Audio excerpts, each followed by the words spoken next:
Beautiful. ते जे काही म्हणालात का? नाही, काही नाही का.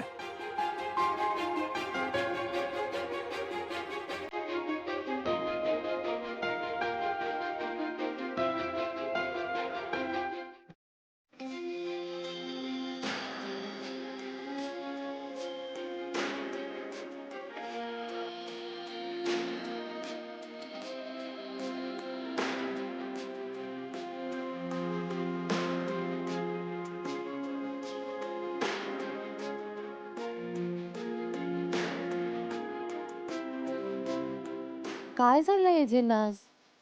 असे फोन मध्ये बघून का हसत होते?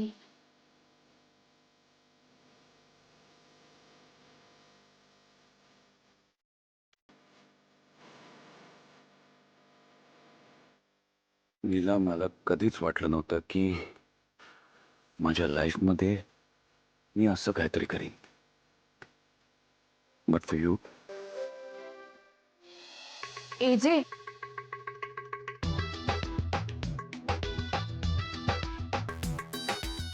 एवढं काय बघत होतात? एजे, काही नाही, कामाचं होतं काही. ईमेल्स वगैरे चेक करत होतो फोनवर. But thank you. Hello me. Thanks. या चुलीवर स्वयंपाक करायचा तुम्हाला. हा, अशा छान मऊ पातळ भाकऱ्या करा. हं? आणि काय वांगी बटाटा टोमॅटो वगैरे आहे सगळं घालून झणझणीत रस्ता करा. एक 20-25 भाकऱ्या पुरतील आपल्याला. काय?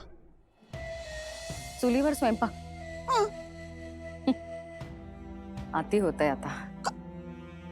किचन मध्ये स्वयंपाक केला तर काही प्रॉब्लेम आहे का तुम्हाला? पण नाही, मुद्दाम करताय त्रास द्यायला, कळतंय मला.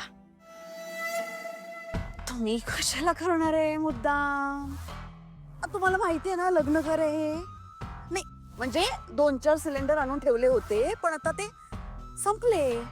नाही नाही तुम्ही बघा, जा तुम्ही स्वयंपाकघरात जा आणि बघा गॅस लागतोय का बघा. बघा कालिंदी ताई, अगं बाई, कालिंदी ताई, आला या या.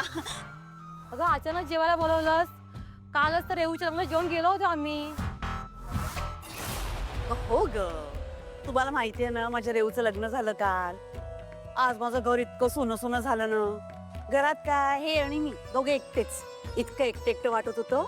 मग एजे तू एजे माझी जावई त्यांनी त्यांच्या सुनांना पाठवलं मदतीला.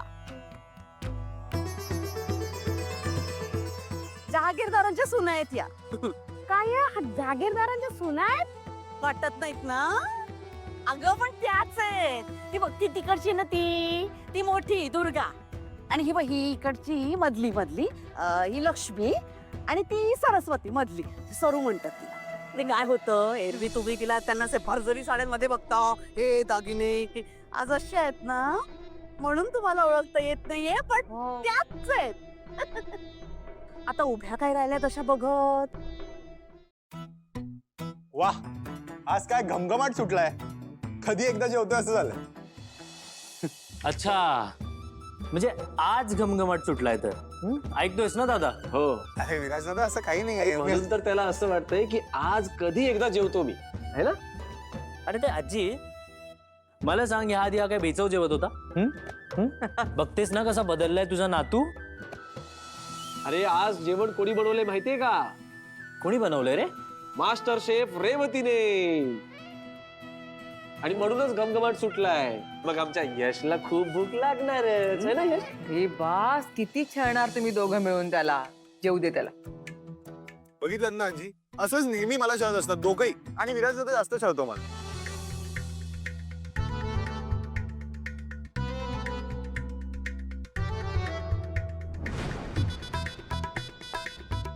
एजे,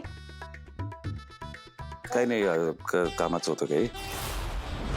आज एजेंनी चक्क फोन असा बाजूला ठेवलाय आणि तोही असा उलटा करून. नेहमी तर काही नोटिफिकेशन झाले का बघायला म्हणून जवळच ठेवतात फोन. काय झालंय काय यांना? अगं रेवती, थांब, तू आधी यशला वाढ.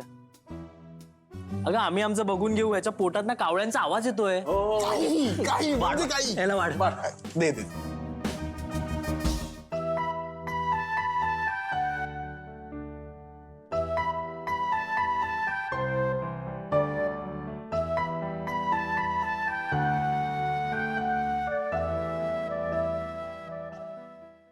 पण बस. हो.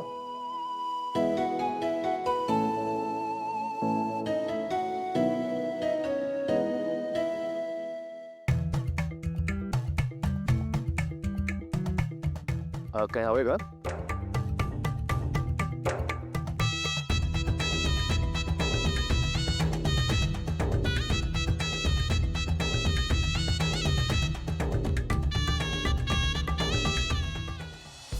जेवताना कधीच असा खिशात फोन ठेवत नाही ते. हे नक्कीच माझ्यापासून फोन लपवत आहे. रेवती भाजी सुरेख झालेली आहे. थँक्यू आजी. अगं पण आजी, आज कॉम्प्लिमेंट तर यशने द्यायला पाहिजे ना रेवतीला. आपण थोडी. हो यश आवडली ना? हो. भाजीबद्दल बोलतोय मी. हा मी पण भाजीबद्दलच तर बोलत होतो.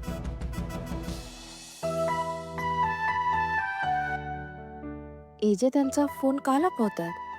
सकाळी पण फोन मध्ये बघून एकटेच हसत होते. आता फोन खिशात पण ठेवून दिलाय.